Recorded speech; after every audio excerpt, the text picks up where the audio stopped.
Thanks for clicking on the video.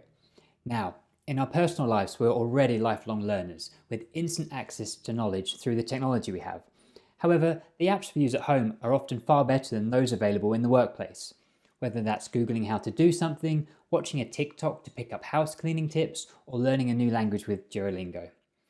We're going to take a quick look at the trends and techniques used by your employees in their personal lives and how you can apply these to your own learning and development in every day. Now, I've got a lot to share, so stick around to the end where I'll give you a link to download these 25 tips in an ebook. My name is Ben Collier and I'm co-founder at Ocasta. We have knowledge training and coaching apps used by frontline sales and customer service teams. My background is in apps and I wrote a book on mobile advertising and user behaviors. Now, we set up Ocasta in 2010 in the consumer app space, but now over the last 7 years have taken that experience across to the employee tech space with learning and coaching tools. Now, I wouldn't be doing my job right if we didn't talk about TikTok, and I'm sure all of us have colleagues that are hooked. There's a very addictive nature to TikTok, with a seemingly infinite supply of videos just a simple scroll away.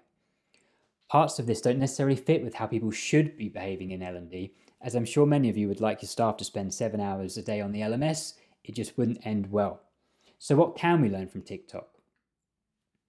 TikTok videos are really short and straight to the point, so make sure yours are too. And one of my personal favourite apps, Vine, took this to the extreme with a maximum of just 6 seconds for every video. And with TikTok, we see that phone cameras can do so much for you, and that you'll likely just mess it up if you try and use a fancy camera. So the phone in your pocket is typically the one that you'll use. Here's a few seconds of a mini movie recorded with an iPhone 13. As we say, with this cinema quality camera in your pocket, you can get started with video right away. And people like to make content, so tap into your staff to create tips and share advice. One of our customers created a hub of the best practices all recorded from the shop floor. This comes across as more genuine to staff as it's their colleagues, not just more content being sent to them from head office. And think where people will watch your videos. A national retailer we work with got all of their store managers to record vertical welcome to the team style videos in an Instagram story style. This worked really well because all of their new starters used our pre-boarding app on the phone to watch them. And this isn't just true for video. Think about your PDFs and other digital content. Will it mostly be seen on the desktop or on the phone? Your subtitles will make videos more accessible and they're used extensively on TikTok. And people are 80% more likely to watch until the end, as reading along keeps them hooked. Not only does this make it more accessible, it also opens up the ability to watch your videos at times when people might not even be able to listen. So what should we summarize with TikTok? Keep it concise, short and sweet. It's quick and affordable, you can use your phone. Consider where people will watch your videos. Will it be in portrait or landscape, or on their phone or on the desktop? Can you get help from your staff in creating content? And including subtitles is a great way to keep things accessible and engaging. Let's stick with the world of video and take a look at YouTube. It's the world's second largest search engine after Google. And to understand the scale of YouTube, there's over 1 billion hours of video there watched every day. Let's put that in perspective. That's nearly 1,500 entire lifetimes spent on YouTube every day. And people want to watch video. 70% of Google searches include YouTube results at the top. But YouTube is very competitive. With 500 hours of new video being uploaded every minute, there's a fight for attention. So what can you do to have your part of that? Step 1 is to have a great thumbnail.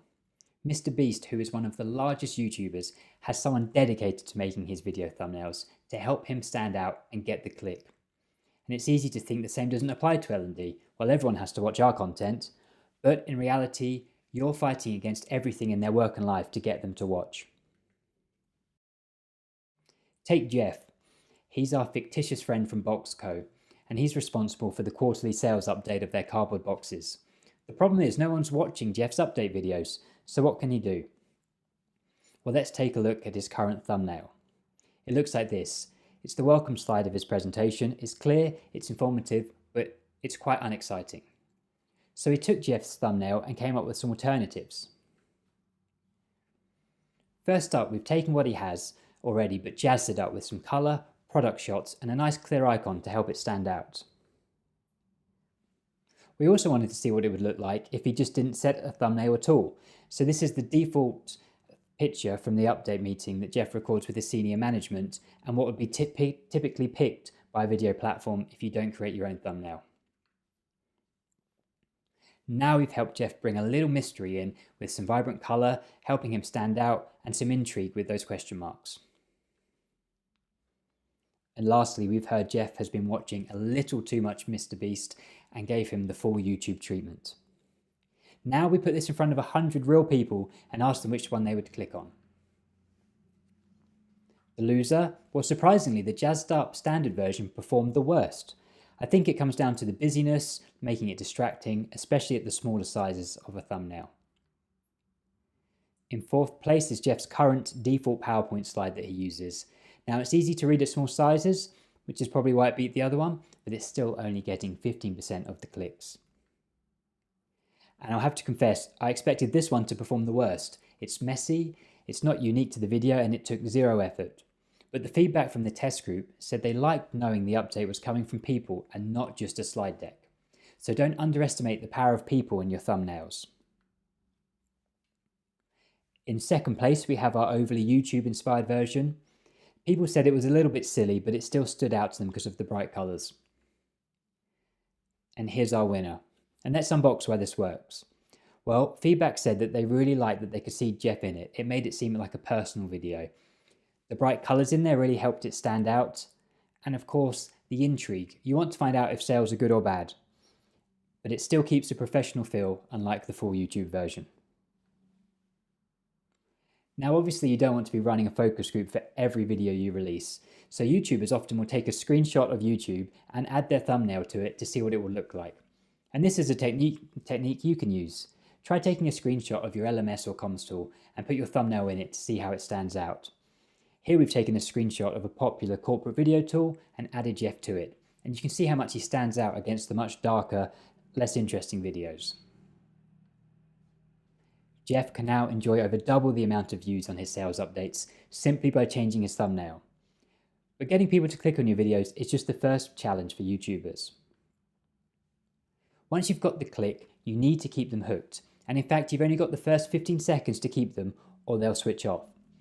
YouTube calls this viewer retention, and it's how much of your video someone watches before leaving or stopping. So with this 15 seconds, don't spend it on opening graphics. This is a really quick win to improve your viewer retention. Deliver value straight away. And what else can be done to keep people watching? Well, sticking to one topic per video will make people more focused. If you start changing topics, people will click away, so consider breaking them down into smaller chunks. You need to hook them in and give them a reason to watch until the end. So, for example, Jeff could start his sales update hinting that he'll mention the Q3 bonuses at the end of the video. And show personality. Plan what you're going to say, but don't be a robot reading from a script, and make people be able to connect with you. And change it up with pattern interrupts. Slide after slide can be very boring, as is just watching someone's face at the camera. So have some variety in how you present to break it up. And smile before you press the record button. This is a very common mistake. People will hit record and then smile, going from a plain boring face to a really enthusiastic smile, and it can come off a little bit creepy. So the 5 takeaways with YouTube. You want to get the clicks with that intriguing thumbnail in the first place. You need to keep them engaged with a hook at the beginning of the video so they watch all the way through. Don't worry about intro graphics, they just waste time and you've only got 15 seconds to get their attention. Every video should stick to one topic, and if you've got more, break them into smaller videos that people can work through as a series. And smile before you hit that record button. On to podcasts. Now these are growing in popularity every year with no sign of them slowing down. And 74% of people gave learning as the main reason they listen to podcasts. So think about it. Do you personally listen to podcasts? I'm sure you do, but now have a think. Do you multitask whilst listening to them?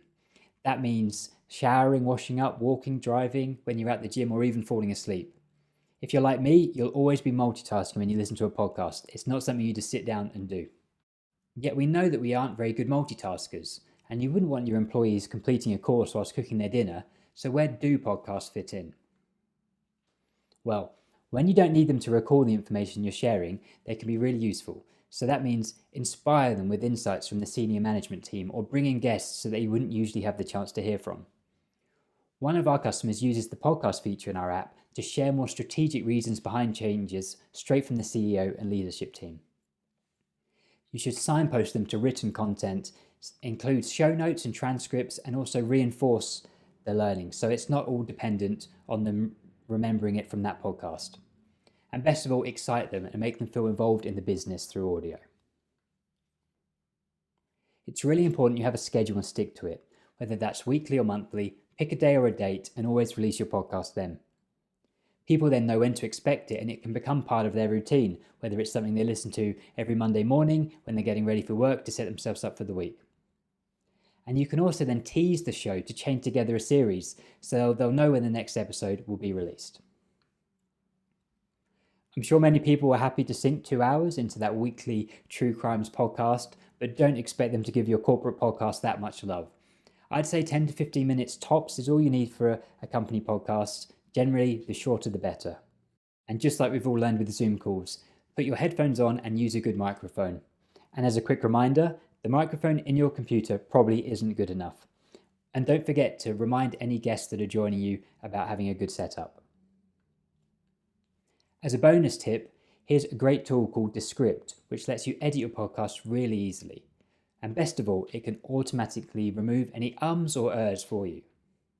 And on average, this can reduce the total length of your podcast by 10% and helps you sound more authoritative. So with podcasts, they are best for inspiring and exciting. We all know learning is not a passive process, but podcasts are. You want to reinforce and point them towards other resources. You want to be consistent and predictable with a schedule. And 10 to 15 minutes is enough. Keep it short and sweet. And don't forget, keep the audio quality up with headphones and the microphone. Duolingo is a really popular app for learning new languages, and they use some classic learning psychology to get there.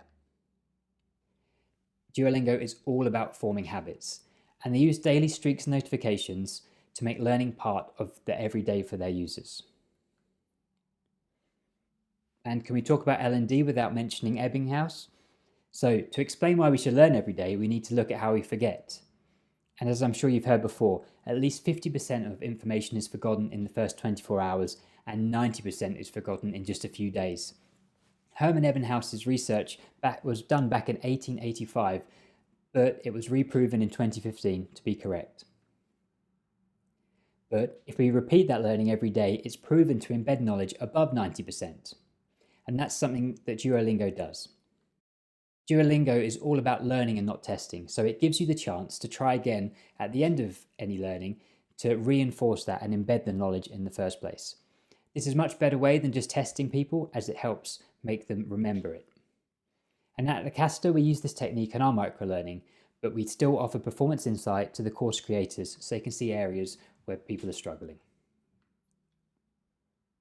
Showing a bit of personality, for example, Duolingo's OWL Duo, is a great way of keeping training lighthearted. And of course, XP and gamification and those leaderboards are a great way of building out some friendly competition that keeps you coming back. And you can bring all of this together in a corporate platform.